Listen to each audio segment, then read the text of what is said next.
Assalamu alaikum wa rahmatullah. As-tu déjà réfléchi à ce que tu ressens lorsque tes lèvres prononcent Allahu Akbar au début de la prière? As-tu déjà pensé au sens profond du silence derrière l'imam, à ce voyage intérieur qui t'emmène du premier takbir jusqu'au dernier salam? La prière n'est pas seulement un rituel, c'est un voyage spirituel, une rencontre intime avec ton Créateur, une lumière qui éclaire ton quotidien. Dans cette série, nous allons parcourir ensemble chaque étape de la Salah, découvrir la sagesse qui se cache derrière les gestes et les paroles, et comprendre comment cette connexion peut transformer ton cœur. Alors, si tu veux approfondir ta relation avec Allah, nourrir ta foi et avancer sur ce chemin de lumière, abonne-toi dès maintenant et rejoins ce voyage spirituel. Lorsque tu entends l'appel du muezzin, as-tu déjà pris le temps de ressentir le poids de ces paroles? Allahu Akbar, Allahu Akbar. Dieu est plus grand, mais plus grand que quoi? Plus grand que tes soucis, plus grand que ton travail, plus grand que tes peurs, plus grand que ce que tu poursuis chaque jour dans ce bas monde. Et lorsque tu dis toi-même, en levant les mains, Allahu Akbar, est-ce seulement un mot qui sort de tes lèvres ou une vérité qui s'imprime dans ton cœur? Est-ce que, dans ce moment précis, tu abandonnes vraiment tout ce qui t'entoure pour te tenir humble devant ton Seigneur? La prière commence par un détachement. Tu laisses le monde derrière toi et tu entres dans un sanctuaire invisible où seul toi et ton Créateur demeurez. As-tu déjà goûté à cette sensation de rupture, de passer du tumulte de la vie au silence sacré du face-à-face avec Allah? Ensuite, tu entends la récitation de l'imam. N'as-tu jamais remarqué comment chaque verset est une clé qui ouvre ton cœur? Lorsque Al-Fatiha est récité, réalises-tu qu'Allah, à chaque verset, répond à tes paroles?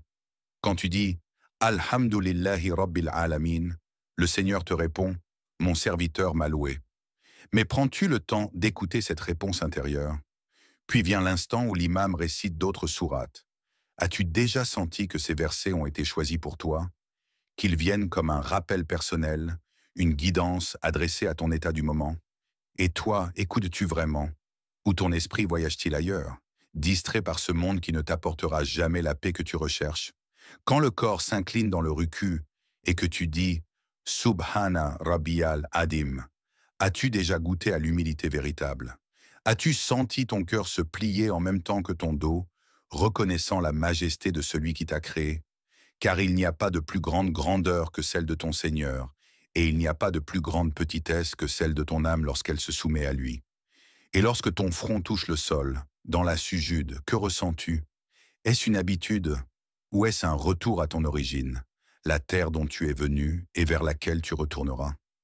As-tu déjà goûté à cette proximité dont le prophète a dit « Le serviteur est le plus proche de son Seigneur lorsqu'il est en prosternation ». Alors pourquoi ne prolonges-tu pas ce moment? Pourquoi ne verses-tu pas tes larmes? Pourquoi ne déposes-tu pas tous tes fardeaux sur cette terre en murmurant tes besoins à celui qui entend tout? La prière est un voyage. Mais as-tu déjà pris conscience que chaque prière est peut-être ta dernière? Que chaque takbir pourrait être ton ultime entrée dans la présence divine? Et si c'était la dernière fois que tu disais « Allahu Akbar », la prononcerais-tu de la même manière? Après la prosternation, lorsque tu t'assieds en disant « Rabbi Gfirli », as-tu déjà pensé à la profondeur de cette demande? C'est comme si, après avoir mis ton front dans la poussière, tu relevais la tête pour implorer ton Seigneur. Pardonne-moi. Mais demandes-tu ce pardon avec la conscience de tes manquements ou seulement avec la langue? Et si Allah, dans sa générosité, décidait de t'accorder à cet instant un pardon complet, est-ce que ta vie changerait ensuite? Puis vient une nouvelle prosternation, comme pour insister, comme pour rappeler au cœur que la proximité ne se goûte pas une seule fois, mais qu'elle se renouvelle. As-tu déjà remarqué que la sujude revient plusieurs fois dans chaque unité de prière?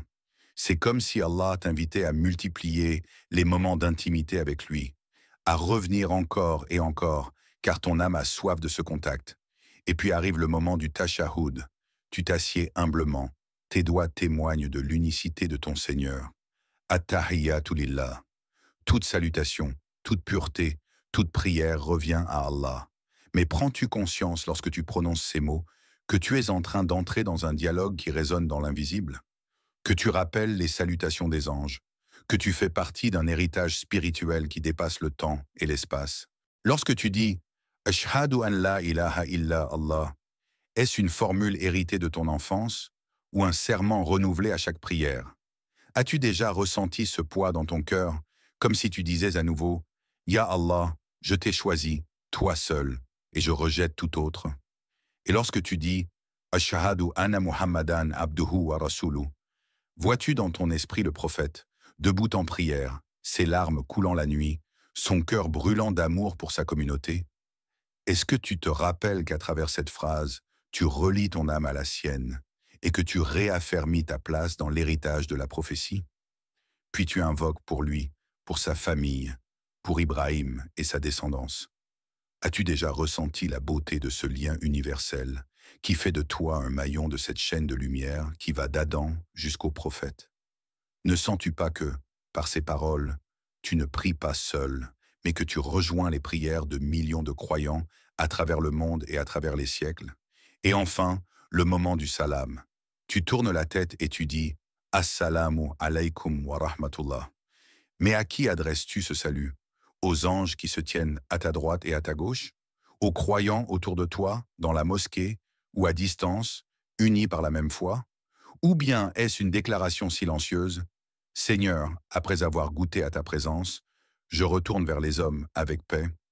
Ce dernier geste n'est pas une fin, mais un envoi. C'est comme si Allah te disait « Tu as bu de mon eau, maintenant retourne dans le désert de ce monde pour semer la paix ». Mais est-ce que tu sors de la prière avec ce parfum de sérénité?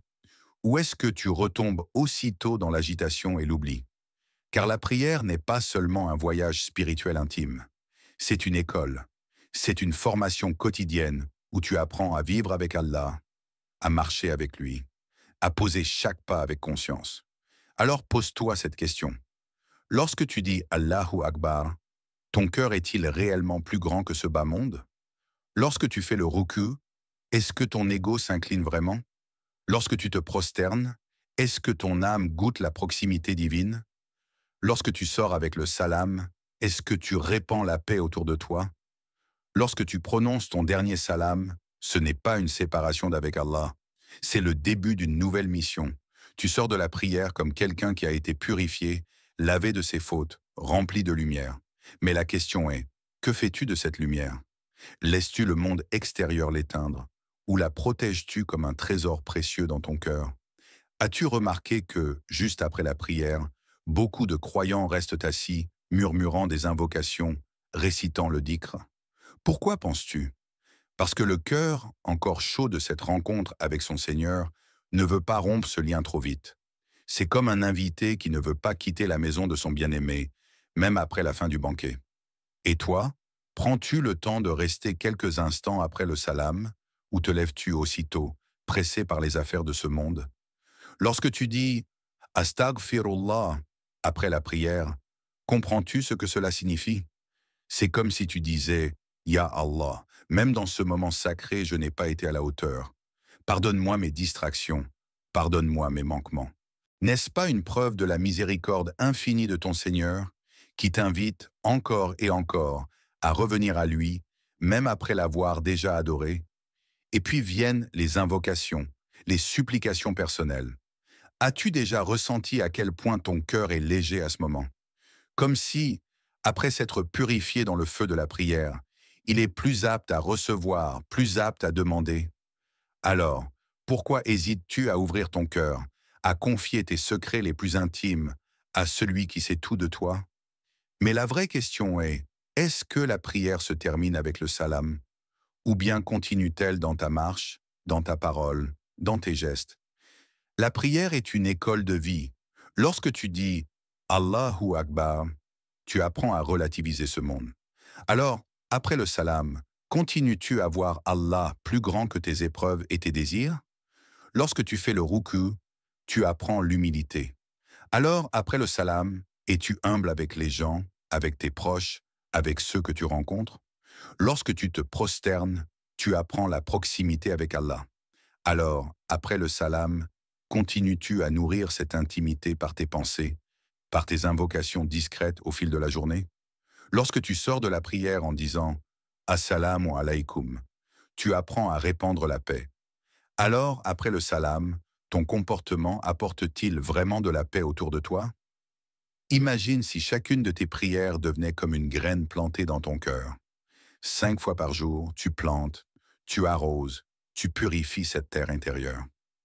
Mais as-tu déjà réfléchi à ce que donnerait ton jardin spirituel si tu prenais réellement soin de chaque prière? Serait-il luxuriant, parfumé, apaisant, ou bien sec et stérile, faute d'attention? Chaque prière est un rendez-vous. Mais combien de fois as-tu manqué ce rendez-vous? Combien de fois es-tu venu, mais distrait, le cœur ailleurs? Et pourtant, ton Seigneur, dans sa générosité, continue de t'attendre, 5 fois par jour, encore et encore. Alors pose-toi cette question. Et si ta prochaine prière était ton dernier rendez-vous avec Allah sur cette terre, comment la vivrais-tu? Avec quelle intensité, quelle sincérité, quelle profondeur? La prière n'est pas seulement un moment, elle est une lumière qui doit illuminer toute ta journée. Allah dit dans le Coran, « En vérité, la prière préserve de la turpitude et du blâmable. » Sourate Al-Ankabut 45. Mais prends-tu le temps de voir comment ta prière transforme ton comportement? Si tu mens, ta prière t'invite à la sincérité. Si tu es dur, ta prière t'invite à la douceur. Si tu es impatient, ta prière t'apprend la patience. Si tu es perdu, ta prière te rappelle ton chemin. Car à quoi sert de dire Allahu Akbar dans la mosquée si en sortant, ton ego, ton argent ou ta colère redeviennent plus grands que ton Seigneur dans ta vie? As-tu déjà réfléchi à cette contradiction? La prière est comme une rivière dans laquelle tu plonges 5 fois par jour. Le prophète a demandé à ses compagnons, « Que pensez-vous d'un homme qui se laverait 5 fois par jour dans une rivière qui coule devant sa porte? Est-ce qu'il lui resterait la moindre saleté ?» Ils répondirent, « Non, ô messager d'Allah. » Alors il dit, « Il en est ainsi des 5 prières. Allah efface par elles les péchés. Mais est-ce que tu vois ta prière comme un lavage de ton âme ou comme une obligation rapide à accomplir? Chaque salat est une opportunité, une rencontre avec ton Créateur, un rappel que tu n'es pas seul. Alors, pourquoi gaspiller ce cadeau? Pourquoi ne pas en faire ton refuge dans les épreuves, ton havre dans les tempêtes, ta source de paix dans un monde troublé? Regarde autour de toi. Combien de cœurs sont vides? Combien d'âmes sont perdues à la recherche de sérénité? Et toi, tu as dans tes mains la clé de cette paix. Mais l'utilises-tu vraiment? Frère, sœur, la prière n'est pas un simple rituel. C'est un voyage, un appel, une ascension. À chaque takbir, tu quittes le monde pour entrer dans la présence d'Allah. À chaque prosternation, tu te rapproches de lui. Et à chaque salam, tu reviens vers la vie, chargé de lumière, porteur de paix. Alors, à partir d'aujourd'hui, demande-toi à chaque prière, est-ce que j'ai vraiment rencontré Allah? Car viendra un jour où ton dernier takbir sera prononcé, ton dernier ruku, ta dernière sujude, ton dernier salam. Et ce jour-là, seul comptera ce que tu as mis dans ta prière. Qu'Allah fasse de nos prières une lumière qui éclaire nos cœurs, une arme contre nos péchés et un chemin vers sa proximité. Amin. Si ce message t'a touché, abonne-toi dès maintenant, partage cette vidéo et surtout, prépare ton cœur pour ton prochain rendez-vous avec Allah.